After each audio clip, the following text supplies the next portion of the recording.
Também eu vou até me adiantando, porque isso é interessante de ouvir, né? Mulher gosta de homem de cintura grossa. Eu, na hora, nem atinei o que era. Falei, e como ele era magrinho naquele tempo, né? Depois ele ficou um coroa, na certa que eu entrevistei, ele tinha uns 55, 60 anos, ele estava um pouco mais gordinho, barrigudinho, ele é baixinho assim. Aí, cintura grossa, eu falei, será que é de gordo? Não, eu falei, de gordo? Não, professor, armado. Ah, bom. Aí eu me lembrei, né, do rapaz de classe alta que frequentava a Boca da Rocinha e ele dizia, ele era indolador. Não sei se vocês sabem o que é indolador. É aquele cara que pega a colherzinha e batiza a cocaína. Você recebe uma partida de cocaína, você não vai botar ela assim na praça. Então você enche de fermento royal. Você bota uma colherzinha de cocaína e 2 de fermento royal. Aqui não tem que esticar. Porque também se você ficar cheirando cocaína pura, vai ser uma mortandade que não vai dar certo. Né? Então tem esse... Bom, aí o Ailton Batata, né, disse isso. Esse, que era indolador lá, que era um garoto rico aqui da Zona Sul do Rio, também totalmente sem limite, foi uma pessoa que numa sessão com ele, eu tive que interromper, assim, não interromper a sessão, mas interromper o movimento, porque ele se agarrava com a mãe, perguntava assim a 2 dedos da cara da mãe, mas você quando transava com ele, você estava cheirada de cocaína, só faltava dar um beijo na boca da mãe. E a mãe, peraí, fulano, aí vamos sentar, isso não dá, não pode ser assim, porque um erotismo completamente fora de controle, né? Porque ele estava perguntando se a mãe, quando transava com o padrasto, com cocaína, se o tesão aumentava. Você conversa de filho com mãe? A lei foi para o espaço, não tem ordem, não tem lei, não tem nada, né? Esse dizia assim, desculpe a expressão às senhoras presentes, nunca comi tanta mulher como depois que entrei para o movimento e andei armado. Né? Você vai dizer, bom, não somos nós, né? Claro que não, mas há grupos, né, em que isso fica uma coisa interessantíssima. Eu já assisti conversas com mulheres de traficante que elas dizem, né, o poder do cara, o que ele fazia, o que mandava, aquele negócio, todo mundo tem medo do cara, e ficam encantadas por isso. Né? Ela dizia, tem uma que levou tiro também com ele, foi presa, um sofrimento horroroso, uma moça até muito bonitinha, mas ele chegava no lugar, todo mundo respeitava, uma admiração de um popstar, né? Mas um popstar que mata. Né, um pouco diferente, né? Mas essa própria questão do poder de matar, esse poder de vida ou morte, também encantava muito. Então você vai vendo que uma moça dessa também para estar nessa situação, a lei também não ficou muito internalizada por ela, senão não escolheria um camarada desses. Né? Então a situação vai sendo cada vez mais complexa. Volta Ailton criança. Ailton criança, ele e os amigos iam na padaria, roubavam pudim, mas de farra. Aqui roubavam uma bandeja daquela de pudim, a gente comia todos aqueles pudim, depois jogava a bandeja para o alto, era só farra. Segunda passagem. Aí eu vendia, para ganhar dinheiro, sorvete, picolé para o japonês. Aquele sacolé, né? Que tem um palitinho que você põe e tal. Ele tinha que devolver pro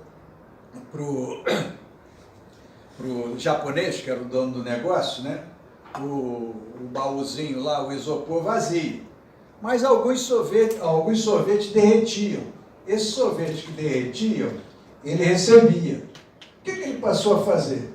Aí ele achava o maior malandro do mundo. Ele pegava palitinho na rua, de que caía e botava no isopor para devolver. Então o que acontecia? Vários sorvetes, ele ganhava integral.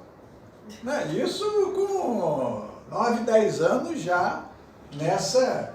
Mas a explicação também, a outra, o do pudim não era roubo, a do era molecagem, a do japonês ele explorava a gente podia roubar ele. Né? A gente fazia um ganho isso dele, tá bom. Segunda. Terceira, aí eu dei de assaltar, aí já passa a ser diferente. Eu dei, tudo menor, eu dei para assaltar come de cigarro. Explicação.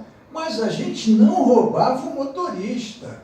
A gente roubava o dinheiro da nota fiscal. Não é do motorista. O motorista não roubava. A gente não fazia isso, que pô, o cara está trabalhando e tal. A gente roubava o dinheiro do dono da Kombi, do dono da empresa, né? Bom, aí outra transgressão deles, tudo menor. Ele resolveu que, para não ter que ficar, porque isso era assaltando armado, nessa segunda parte, que ele, se tivesse muitas armas, ele não precisa ficar pagando ninguém para emprestar arma para ele. Então ele resolveu comprar arma. Mas por que precisava comprar arma também tantas? Comprou aos montes. Porque ele ouvia uns amigos cheios de dinheiro, dólar, não sei o quê, que chamava-se, usava esse nome, escoltar uma casa. Escoltar uma casa é ficar do lado, procurando e tal. Mas nós só assaltávamos casa que estava vazia. Não assaltávamos de jeito nenhum com gente dentro. Isso não. Mas as casas vazias, a gente fazia um ganho, sei lá, pegando, ele falou, uma vez achamos uma casa lá na Barra cheia de dólar, ó, comprei até carro. Tudo isso menor, né? E depois, só de comprava. Aí ele ficou maior.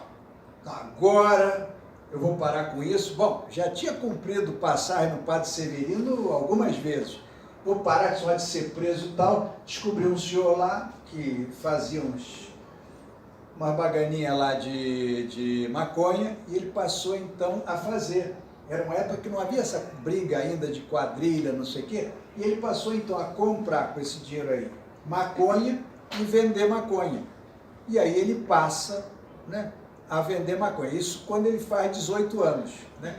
Mas não tinha problema nenhum. Ele já tinha assaltado, roubado, essa coisa toda, mas isso, nada disso é legal. Ele tinha uma concepção seguinte, haviam 3 tipos de cara. 2 que sabiam ganhar dinheiro, o bandido e o cara que trabalhava. E tinha um cara vagabundo que não dava para nada, nem para roubar servia. Mas bandido e o trabalhador estão equiparados, eles fazem alguma coisa. Porque isso era a história dele depois que ele virou um bandido conhecido e tal. Ele dizia, todo mundo dizia, e ele era um homem que fez alguma coisa. Fez alguma coisa, coisas indescritíveis, mas fez alguma coisa. Ele tinha nome no crime. Então ele dentro das prisões que ele andou, nas cadeias, ele era respeitado, ele era um homem valorizado, né? E ele mesmo dizia, né, entre várias passagens, né, só para... Uma vez eu perguntei a ele, conheceu algum polícia honesto? Ele também pode ser conversa de bandido. Nunca conheceu nenhum polícia honesto. Ele dava os nomes de todos, né, mas não podia sair no livro, nem eu vou dizer aqui, né? Mas ele explicava tudo, como é que era, como é que não era, como é que fazia, como é que... Mas o que eu estou mostrando é o percurso do Ailton. Ele não é assim, né, por acaso. É toda uma história de uma família totalmente desarticulada, né, um pai extremamente sádico, ausente, uma mãe que despeja ele na casa de uma outra pessoa, né? Ele que já desde pequeno, esses roubos que ele fazia, não tinha nenhuma mãe que dizia que aquilo era roubo, nem tinha punição nenhuma. Roubava, depois ele passa a fazer... E a questão das identificações, né? Um adolescente precisa de ter outros modelos de identificação, professor, pessoas que ele admire, quero ser como, né? Que a identificação é, na verdade, o produto do amor.